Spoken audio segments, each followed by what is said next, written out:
I'm wanting you to be street smart. I'm wanting you to say, you know what? I'm going to go back and do an audit on my life. If I got baiters in my life, if I've got people that practice the evil eight, they need to do it somewhere else.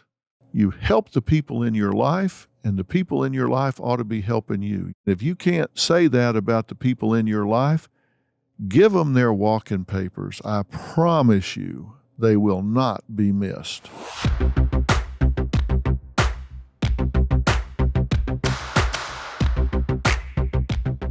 It's not the critic who counts, not the man who points out how the strong man stumbles or where the doer of deeds could have done better.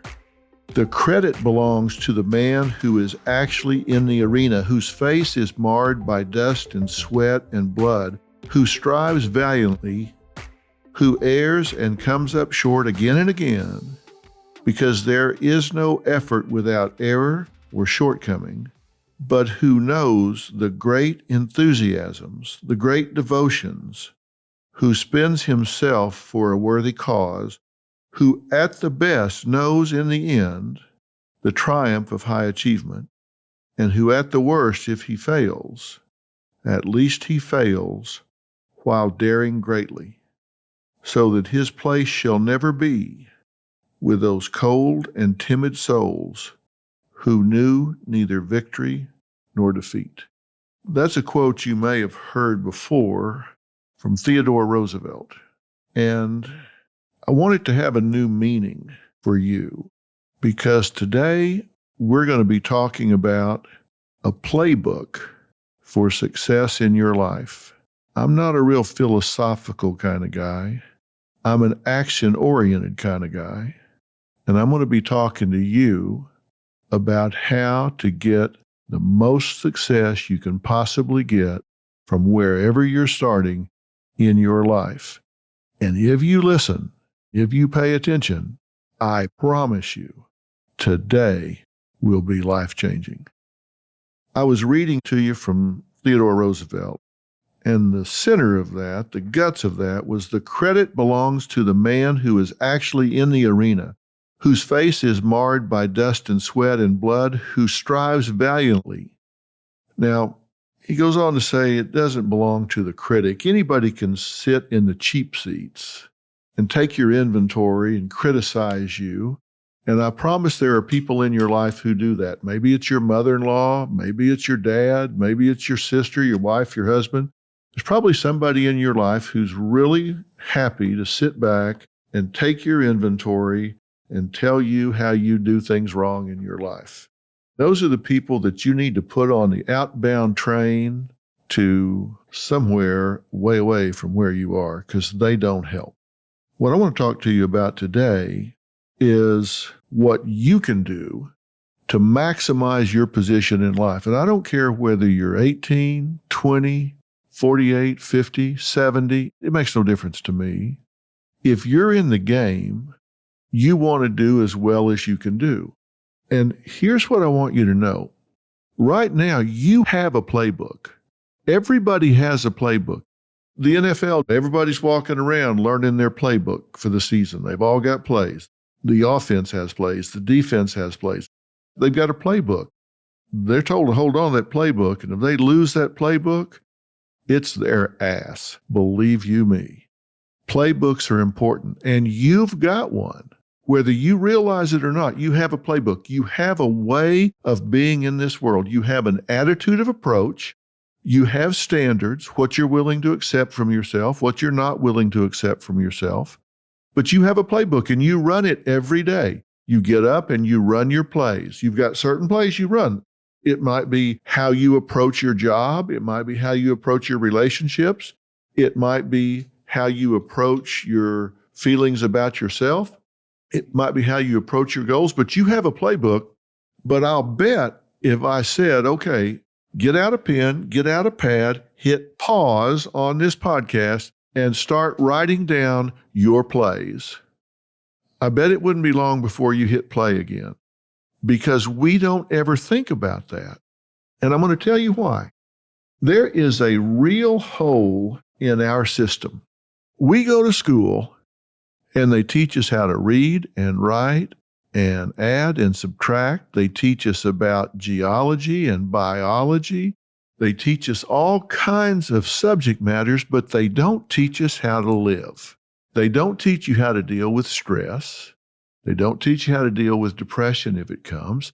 They don't teach you how to handle it when you lose a love. I went to public schools all the way through, but they never taught me about goal setting. They never taught me any of that.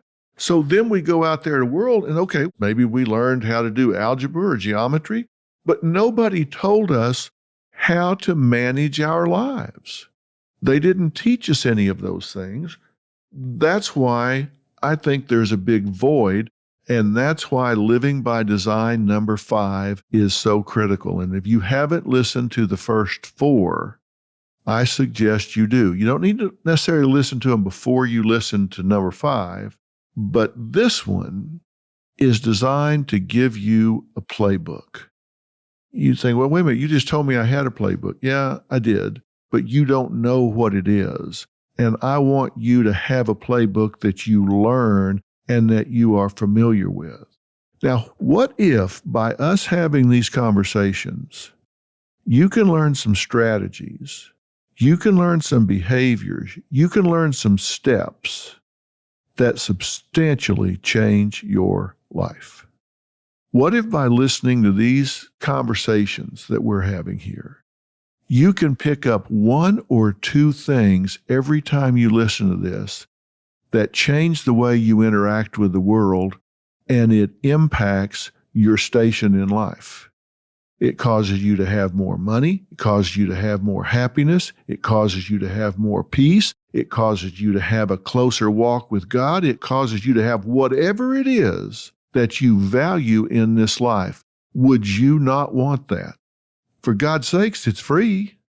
I'm sitting here telling you, you can have a better life, however you define better life, if you will just be who you are and reach for what you want and do it on purpose. What if there are things that you can learn that change the outcome of your life?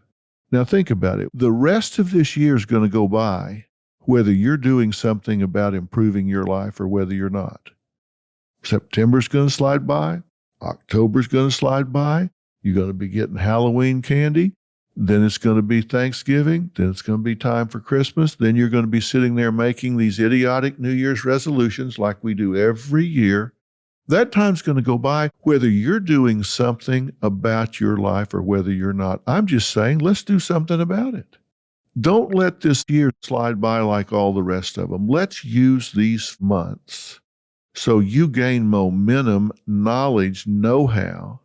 So when you make New Year's resolutions this January, they're real. Here's the first thing I want you to know. I wrote a book back in 1998. I've talked about this in one of the Living by Designs before, but I wrote a book that had the 10 laws of life in it. Life law number 1 was you either get it or you don't. One of the earlier chapters, I talked about how I came about that life. You can listen to that if you want to, but think about what I just said. You either get it or you don't. You either get it or you don't. So you should be asking yourself, well, what's it? What's the it you want me to get? Well, the it's different for everybody. We'll talk about that as we go along, but let's just use a generic it right now. Don't you know people that are just out to lunch? I mean, whatever it is you're doing, they just don't get it. I mean, maybe you're going on a retreat at your job, and there's one person that's just always kind of out of sync. They just don't get it. Whatever it is you're doing, maybe it's team building or something, they just don't get it. Maybe you're going to have people over for dinner, and there's one guy that's just kind of standing over by himself. He just doesn't get it. He just doesn't get that this is just a time to socialize. Maybe you've got somebody there from work and they just want to talk about work all the time. They don't get that, wait a minute, this is not work time. Or you've got people that are at work and all they want to do is talk about the weekend or football. They don't get that, no, this is work time. There are people that just don't get it. And it doesn't have to do with intelligence. It has to do with tuning in and reading the room, reading your life, figuring out what's going on with you and what you want. Looking around and asking yourself, is everybody in my life passing me by? Did I think I was going to be way further along at this point in my life than I am? If the answer to that is yes, what is it I'm not getting? What is it I'm kidding myself about? Before I started doing Dr. Phil, and I'm not talking about myself in the third person, I'm talking about Dr. Phil as an entity on television. Dr. Phil is a platform where we deliver common sense, usable information to people's homes every day for free. Before I did that, I had a trial science firm, and we lived in trial. Lawyers will get a case and they may spend 5 years getting it ready, and then right before trial it settles. If a lawyer takes a big case to verdict 5 or 10 times in their entire career, that's a lot, because big cases don't come along that often, and those that go all the way to verdict are probably not 1 in 10. They all settle or they get thrown out on motions in some way. The ones that actually make it all the way to verdict are pretty rare, but that's all we did. We did those that made it all the way to verdict, and we trained witnesses to tell the truth effectively, and we prepared all the documents and the graphics, and we chose the jury. We worked out trial strategy. We did everything. And we had an extremely high rate of success. We had a very high rate of predicting the outcome, much higher than our rate of success, but we could predict the outcome with extremely high success. But we also had a real high rate of winning our cases. And I'll tell you why. We out-prepared the other side. We just out-prepared them. We didn't necessarily have better lawyers. We didn't necessarily have better facts. We didn't necessarily have better clients. We didn't necessarily have better computers. We didn't necessarily have prettier graphics or better witnesses. We just out-prepared the other side. We knew their case better than they knew it. And we mock tried these things time and time again, and we would put on their case. I would take our best lawyer and have him or her try the other side's case against the rest of our team. And we found things where it got to the time, if we got to trial, it was anticlimactic because they didn't put on near as good a show as we did. They didn't put on near as tough a case as we put on. If we could defeat our version of their case, defeating their version of their case was a walk in the park. We weren't afraid to look at the bad facts. We did not live in denial, and we out-prepared the other side. We had every fact, every graphic, every contingency dealt with. And that took a lot of time, took a lot of money, took a lot of effort, but we out-prepared the other side because I didn't want to be among those who didn't get it, and I don't want you to be among those who don't get it. Do you have everything you want? And if you don't, then you need to make a list. Actually write it down, and don't just put it on your computer. You need to write it on a piece of paper, and you need to carry it in your purse or your wallet or billfold or whatever you call what you carry stuff in, so you can refer to it on a regular basis. It can be your North Star, your compass. What is it you want more of that you don't have? Because I'm going to talk to you about the playbook for getting it. Before you can get it, you need to know what it is, what you want more of, what you want different. Let's talk about the playbook for success. I'm going to talk about the first thing in it. I said you either get it or you don't. That's just kind of an overarching backdrop to everything I'm going to tell you. You need to tune in and decide you're going to be someone that is situationally aware. You pay attention, you read the room, you see how people react to you, all the things that have to do with reading how things are going. That's just your backdrop. Now, here's the first thing. This is number one. Write this one down. You must have a defined image and never, ever break character. Let me say that again. You must have a defined image and never, ever break character. And what do I mean by breaking character? Let's say you have a defined image, and your defined image is that you are a serious player. You are somebody that can be counted on. You're reliable. You are the go-to person, and you want people to take you seriously, respect your intellect, respect your work ethic, whatever.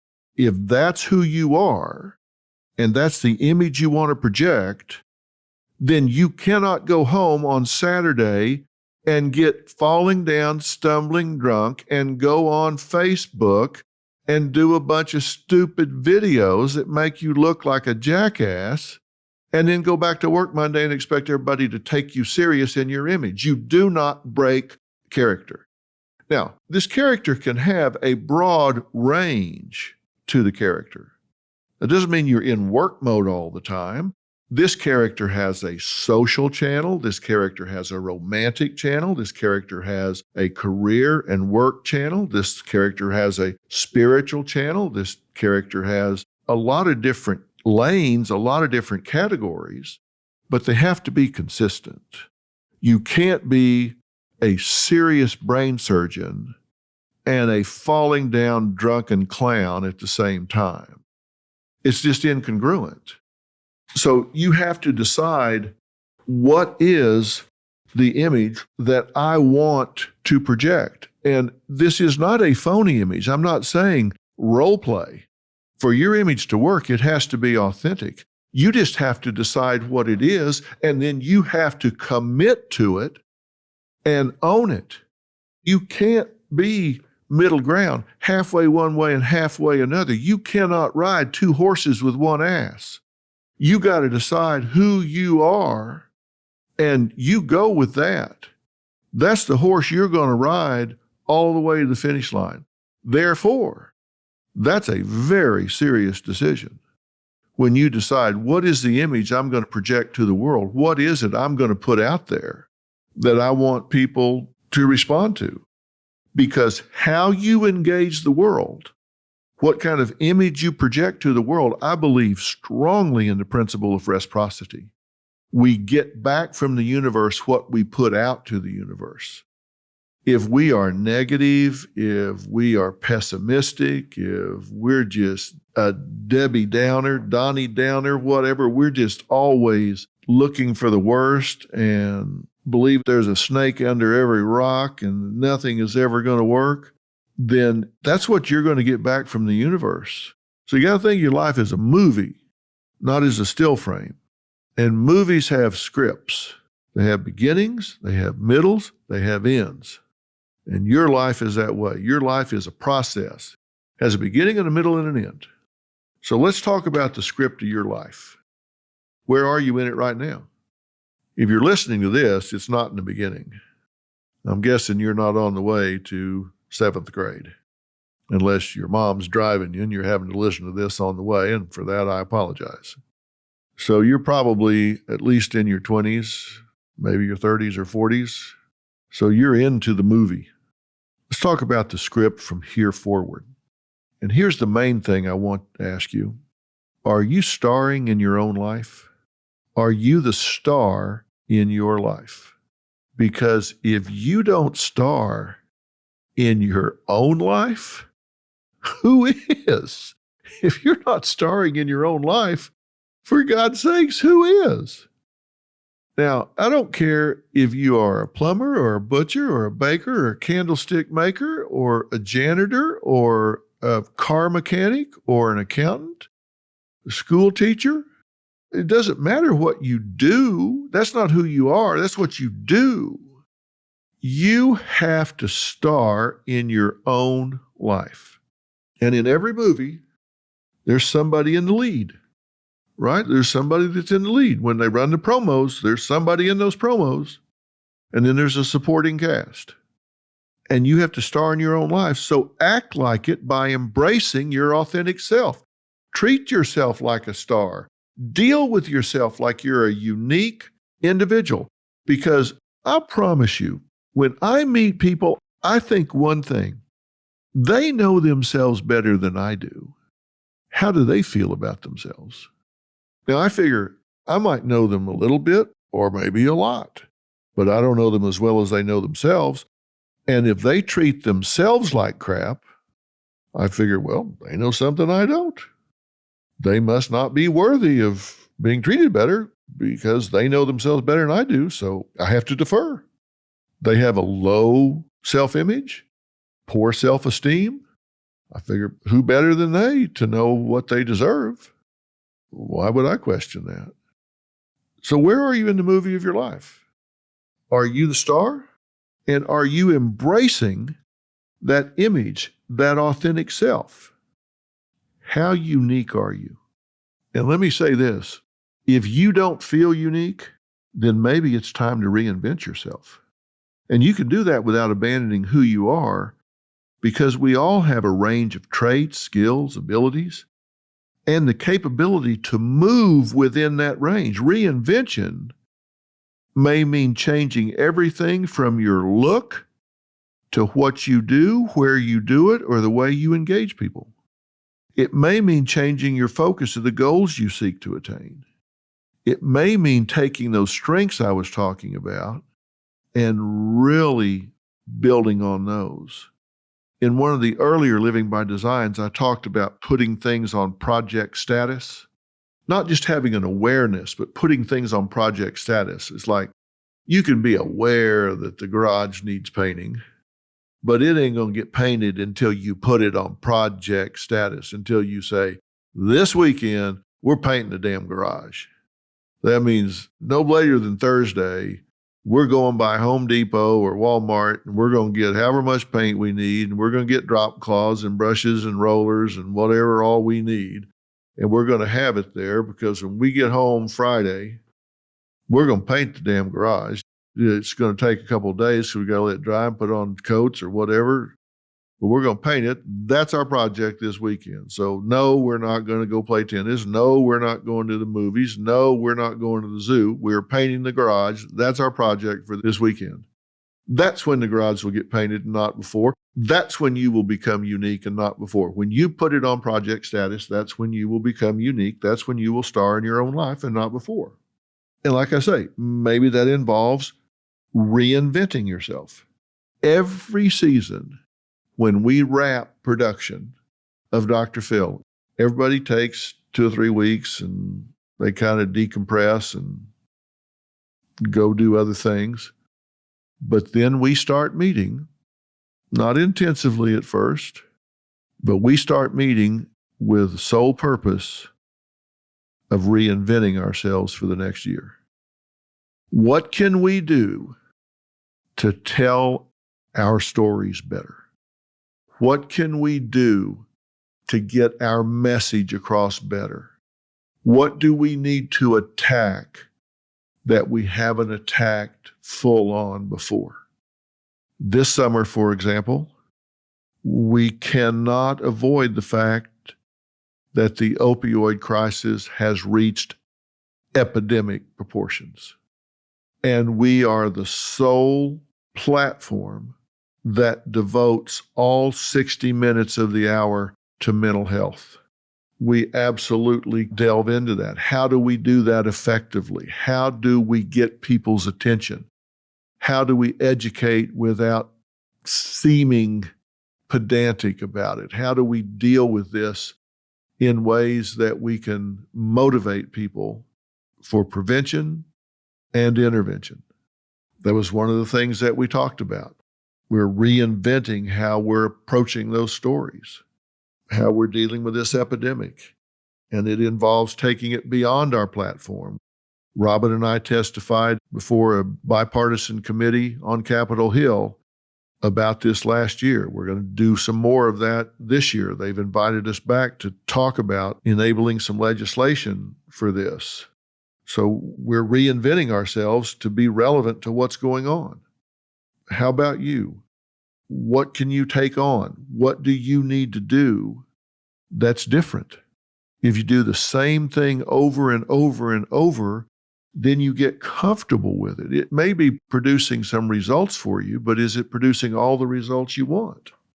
Let's talk about number 3. You must play big, not just long.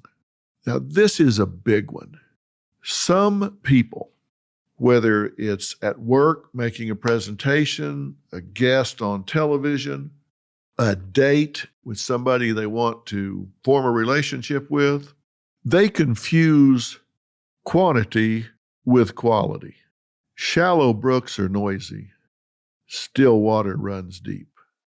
I've had so many experts on Dr. Phil, and I can tell you I've never heard anybody the day after one of them was on say, wow, that expert on Dr. Phil yesterday, did you hear how long she talked? Never heard anybody say that. But I've sure heard people say, that expert on Dr. Phil yesterday, did you hear what she said? You gotta play big, not long. You don't want anything you say to get lost in a sea of minutia. Let everybody else fight for floor time. Let everybody else fight for the microphone in the meeting. Let everybody else stick their hand up 10 different times. When you speak, have something to say. Speak with gravity. Make a pronouncement. Play big. Play dramatic. Take a position. It's just not enough to keep your head down, work hard, put in your time, and expect a reward at the end, because that end may never come. What I'd like for you to do between now and when we talk next is really work on this image. Who do you want to project to be? What are your strengths? How can you be unique? How can you star in your own life? Ask people, hey, what do you think my biggest strength is? Ask 10 people, what do you think I'm best at? What do you think my biggest strength is? Now they go, what are you pulling for compliments? As a matter of fact, yes, I am. I want to know what you think my strengths are. Why are you asking that? Does it matter? What do you think are my strengths? I'm making a list. I'm checking it twice. Write your own things down. Look back. See what's worked for you across time. Really build out your list of strengths. Build out your image. Because I want you to change enough that people are going to notice there's something different about him. There's something different about her. They're carrying themselves different. I don't know. They just seem more together. So I want you to really pay attention to that. Work on this image, work on your strengths, work on how to define your uniqueness, because that's going to be the core of where we go. I want to make this work to the point that you are going to be so glad you listened that you're going to tell everybody you care about. I'm Dr. Phil. We'll talk again.